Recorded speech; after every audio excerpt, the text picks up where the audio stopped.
Thank you for joining me again on Wendy's Way. Today we're continuing our journey in faith. We're going to be reading from the book of Job. We're going to read chapters 11 through 14. This is day 6 in our 365 days of reading through the Bible. I've often called it the more you know, the better it gets. But I don't seem to have gotten my series labeled that way, so we'll just call it Bible 365, Day 6, the book of Job, chapters 11 through 14. Then Sophar, the Naamathite, answered and said, "Should a multitude of words go unanswered, and a man full of talk be judged right? Should your babble silence men, and when you mock, should no one shame you? For you say, my doctrine is pure, and I am clean in God's eyes. But oh, that God would speak and open his lips to you, and that he would tell you the secrets of wisdom. For he is manifold in understanding.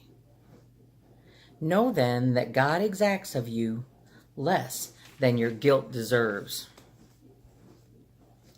Can you find out the deep things of God? Can you find out the limit of the Almighty? It is higher than heaven. What can you do? Deeper than Sheol. What can you know? Its measure is longer than the earth and broader than the sea. If he passes through and imprisons and summons the court, who can turn him back? For he knows worthless men. When he sees iniquity, will he not consider it? But a stupid man will get understanding when a wild donkey's colt is born a man." Not sure what that means. If you know, tell me. If you prepare your heart, you will stretch out your hand toward him. If iniquity is in your hand, put it far away, and let not injustice dwell in your tents. Surely then you will lift up your face without blemish. You will be secure and will not fear. You will forget your misery. You will remember it as waters that have passed away. And your life will be brighter than the noonday. Its darkness will be like the morning. And you will feel secure because there is hope. And you will look around and take your rest in security. You will lie down and none will make you afraid. Many will court your favor. But the eyes of the wicked will fail. All way of escape will be lost to them, and their hope is to breathe their last. So again, his buddy Zophar is telling him, if you're innocent, then God wouldn't punish you this way. You must be guilty of something. Therefore, confess it, and the Lord will be good to you. Chapter 12. Then Job answered and said, "No doubt you are the people, and wisdom will die with you. But I have understanding as well as you. I am not inferior to you. Who does not know such things as these? I am a laughingstock to my friends. I, who called to God, and he answered me, a just and blameless man, am a laughingstock. In the thought of one who is at ease, there is contempt for misfortune. It is ready for those whose feet slip. The tents of robbers are at peace, and those who provoke God are secure, who bring their God in their hand.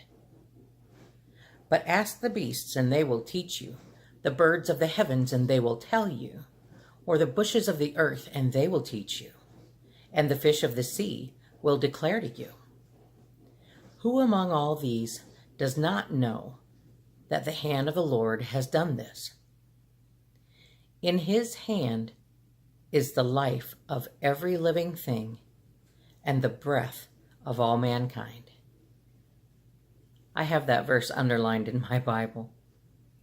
It means a lot. It says a lot. Does not the ear test words as the palate tastes food. Wisdom is with the aged, and understanding in length of days. With God are wisdom and might. He has counsel and understanding. If he tears down, none can rebuild. If he shuts a man in, none can open. If he withholds the waters, they dry up. If he sends them out, they overwhelm the land.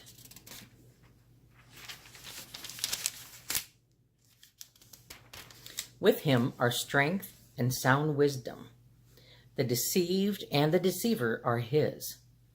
He leads counselors away stripped, and judges he makes fools. He looses the bonds of kings and binds a waistcloth on their hips. He leads priests away stripped and overthrows the mighty. He deprives of speech those who are trusted and takes away the discernment of the elders. He pours contempt on princes and loosens the belt of the strong. He uncovers the deeps out of darkness and brings deep darkness to light. He makes nations great and he destroys them.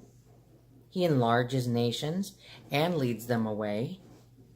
He takes away understanding from the chiefs of the people of the earth and makes them wander in a trackless waste.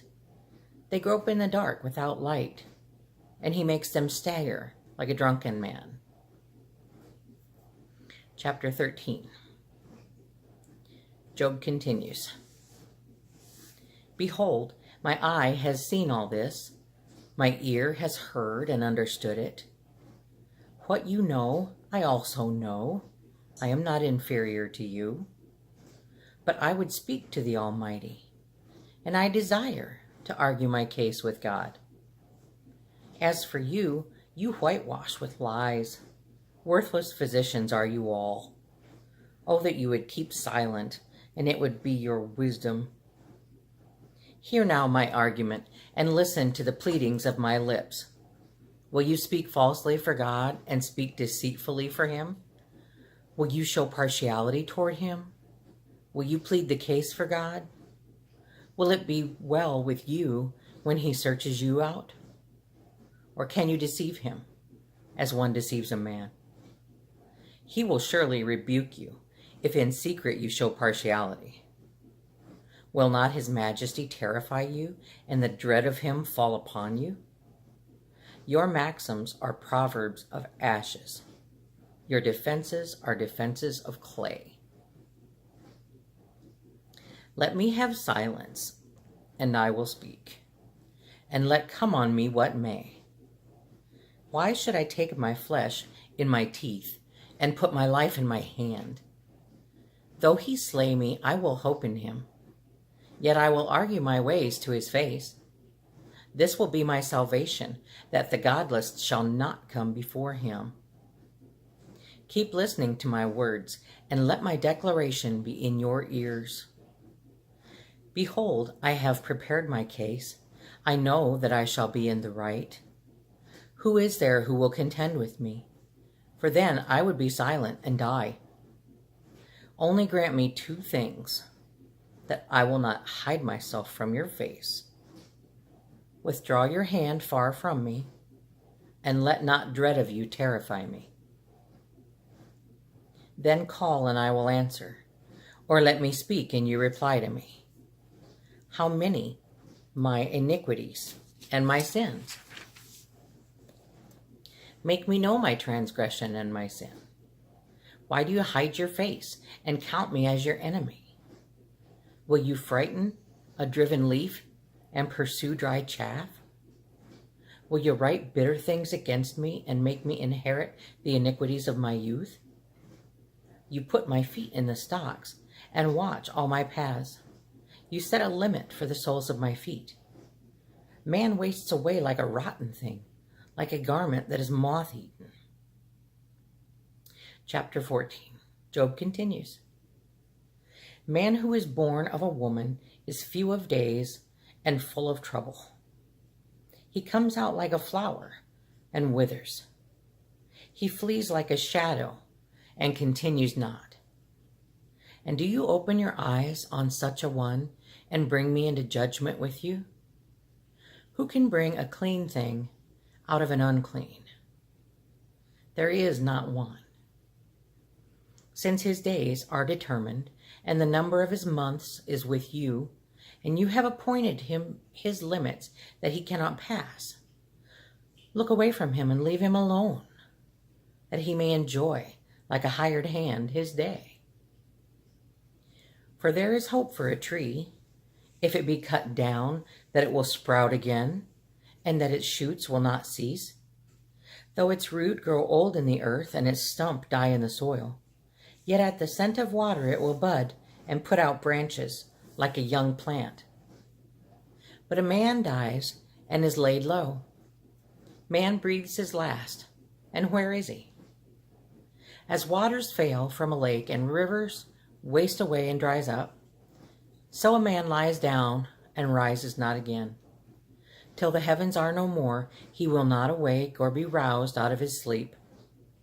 Oh, that you would hide me in Sheol, that you would conceal me until your wrath be past, that you would appoint me a set time and remember me.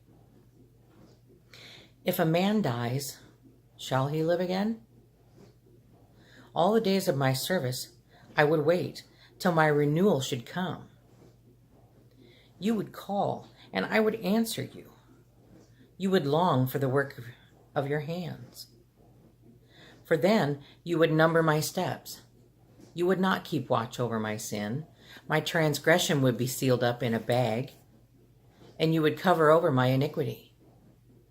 But the mountain falls and crumbles away, and the rock is removed from its place. The waters wear away the stones. The torrents wash away the soil of the earth.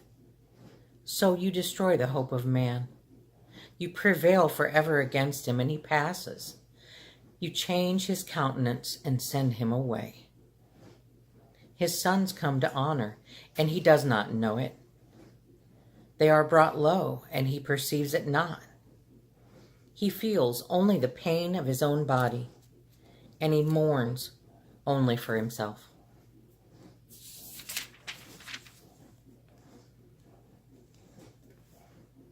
That was day 6, chapters 11 through 14 of the book of Job.